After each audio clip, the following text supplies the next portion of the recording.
आ गए। नमस्कार, बहुत बहुत स्वागत। आरएसएन सिंह, शायद पहली बार आरएसएन सिंह इस विषय पर इस फिल्म के रिलीज होने के बाद, इतना तूफान खड़ा होने के बाद पहली बार बोलेंगे। RSN, India wants to hear you, Bharat सुनना चाहता है आपको। नहीं, देखिए, हम लोग सब ने ऑपरेट किया है कश्मीर में अपने सर्विस के दौरान, और जो चीज़ें दिखाई गई हैं इस पिक्चर में, इस फिल्म में, वो 20% हकीकत है।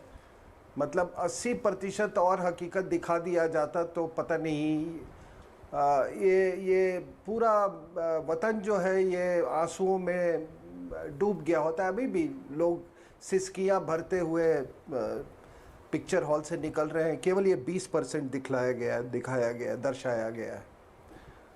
देखिए, मैं क्या कहूँ आपको, एक एकॉम्प्लिस प्राइम मिनिस्टर, एक एकॉम्प्लिस होम मिनिस्टर, जिसने अपने बेटी का खुद किडनैपिंग करवाया ग्लोबल जिहादियों को लाने के लिए अंदर, एक एकॉम्प्लिस मुख्यमंत्री,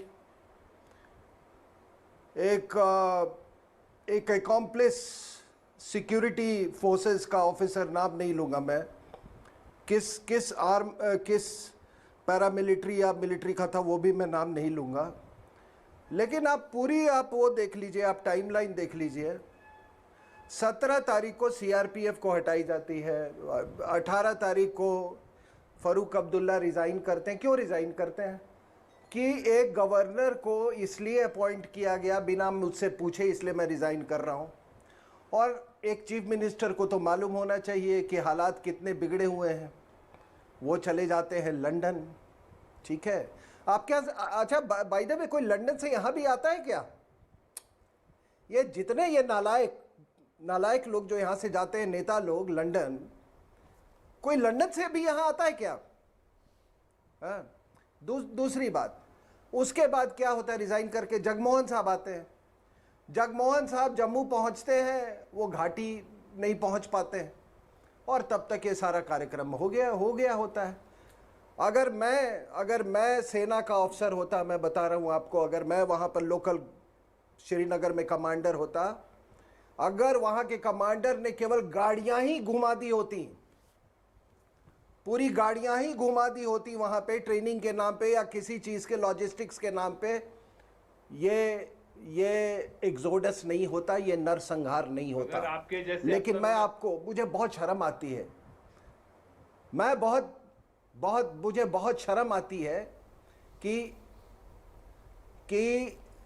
90s में मैं सेना में था, और मैं चारों तरफ जो माहौल देखता था, जैसे कि कोई फर्क ही नहीं पड़ा है। ऐसा सेक्युलरिज्म का हम पर वो, मतलब ऐसा सेक्युलरिज्म का हमको नशा चढ़ा हुआ था कि कोई इसकी बात नहीं करता था। और एक किसी ने बनाया 1942 अ लव स्टोरी, अब वो बनाएगा 1990 अ लव स्टोरी। और एक और बात मैं कह रहा हूं साहब, आप कह रहे हैं कि इस पे इंक्वायरी करनी चाहिए। अरे इंक्वायरी तो 1338 से होनी चाहिए कि जब 222 किलो जनेऊ, जब इतने कश्मीरी हिंदू मारे थे कि 222 किलो जनेऊ, मर्तन टेम्पल 15th सेंचुरी में, आज भी अमित जी वहां पे मर्तन टेम्पल खड़ा है। 2 साल उसको तोड़ने की कोशिश की थी बुद्ध शिकन ने, और वहां पर आप गाने बनाते हैं, तेरे बिना जिंदगी से कोई शिकवा तो नहीं। वहां पे तुम गाने बनाते हो उस मंदिर में, उस भव्य मंदिर को जिसको बुद्ध शिकन ने तोड़ा था, कि तेरे बिना जिंदगी से कोई शिकवा तो नहीं। लानत है ऐसी उर्दू को, लानत है ऐसी गाने को। और मैं इंतजार कर रहा हूं कि नालायक जो इस फिल्म को क्रिटिसाइज किया है, ये कब बनाता है? 1990 कश्मीर लव स्टोरी। आप कह रहे हो इंक्वायरी होनी चाहिए, और ये फितरत बिल्कुल होनी चाहिए, इंक्वायरी तो होनी चाहिए, दूध का दूध, पानी का पानी चाहिए, हमें इंक्वायरी पंडित होनी भाई वापस चाहिए। और इनकी गलती क्या है? पंडित भाई वापस इनकी चाहिए। गलती क्या है कि हम तो मुसलमान बन गए, हमें हम तो पंडित भाई मुसलमान वापस बन चाहिए, गए। पंडित भाई राघो वापस राम, जाओ, मेहरबानी राघो करके। राम रात गई, कौल बात का, गई। राघो राम कौल का परपोता, राघो अरे राम राधा कौल राम का छोड़िए, वंशज टिकलाल टिप्पू फरूक छोड़िए, अब्दुल्ला रात गई, कहता बात है गई, भूल कि जाइए हम तो सब पुराना मुसलमान बात। बन गए। क्या कह रहे हैं आप? नहीं बने, तुम क्यों नहीं बने? और ये अरे मैं कह रहा हूँ पुराना भूल जाइए ना, रात गई, बात गई, भूल जाइए, हम भी भूल गए बहुत कुछ। माजिद हैदरी, हम भी भूल गए। आई ऑब्जेक्ट, माजिद हैदरी, हर हिंदुस्तानी इस बात को ऑब्जेक्ट करता है कि रात गई। एक सेकंड, नहीं, गलत बोला गया है। नहीं, इस डिबेट को मैं रोक रहा हूं यहां पर। बहुत गलत बोला गया है, नहीं, बहुत गलत बोला गया है। माजिद हैदरी, आपने क्यों बोला रात? बेशर्मी के साथ कहा गया टीकालाल टिप्पू को भूल जाओ गिरिजा टिक्कू को, भूल जाओ नीलकंठ को, क्योंकि ये रात गई बात गई। और ये जो लोग मजाक और तंज कस रहे हैं ना, हमें पंडित भाई वापस चाहिए, हमें पंडित भाई वापस चाहिए, ये मजाक है। ये अपने कोर्ट के अंदर हंस रहे हैं, ये दिल से हंस रहे हैं, ये एक्टिंग कर रहे हैं कि हमें पंडित वापस चाहिए। मैं आपको दो उदाहरण देता हूं, ये मूवी में दिखाया गया है। मैं दो उदाहरण देता हूं। आप जानते हैं गिरिजा टिक्कू, जिसका नाम आपने अभी लिया, गिरिजा टिक्कू एक लैब असिस्टेंट थी कश्मीर यूनिवर्सिटी के अंदर। जब माहौल बिगड़ा तो वो समय रहते उसने घाटी छोड़ करके जम्मू में जाके शरण लिया था, निकल गई थी, जम्मू में अपने कैंप में थी। मगर उसकी जो सबसे बेस्ट फ्रेंड थी, जो मुस्लिम थी, कश्मीर की मुस्लिम थी, उस बेस्ट फ्रेंड ने उसे फोन किया कि गिरिजा अब माहौल ठीक हो गया है, तुम आ जाओ, तुम अपनी सैलरी आके ले जाओ।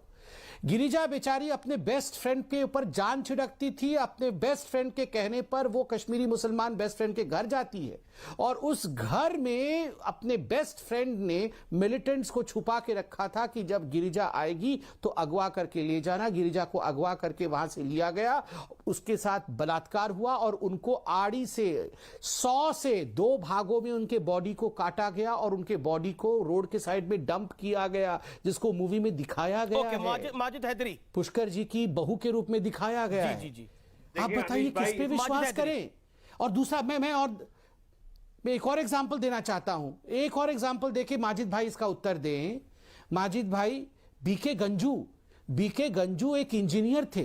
बीके गंजू के घर के बाहर जब आतंकवादी उनको मारने आए तो उनकी पत्नी ने कहा, भाई जल्दी छुप जाओ, आप जल्दी छुप जाओ, जहां चावल रखा हुआ है उस कनस्तर के अंदर छुप जाओ। बीके गंजू अपनी जान के लिए उस कनस्तर में छुप जाते हैं, और उनका जो सबसे अच्छा मित्र होता है, जो उनका पड़ोसी होता है, वो कश्मीरी मुसलमान दिखाता है कि देखो इस कनस्तर के पीछे पत्नी ने छुपाया है गंजू को, और आतंकवादी आते हैं और उसे मार देते हैं। किस पे विश्वास करें? आपको कश्मीरी पंडित चाहिए ना, कल पंडित आएंगे तो ये माजिद हैदरी ही बताएगा इसे मारो।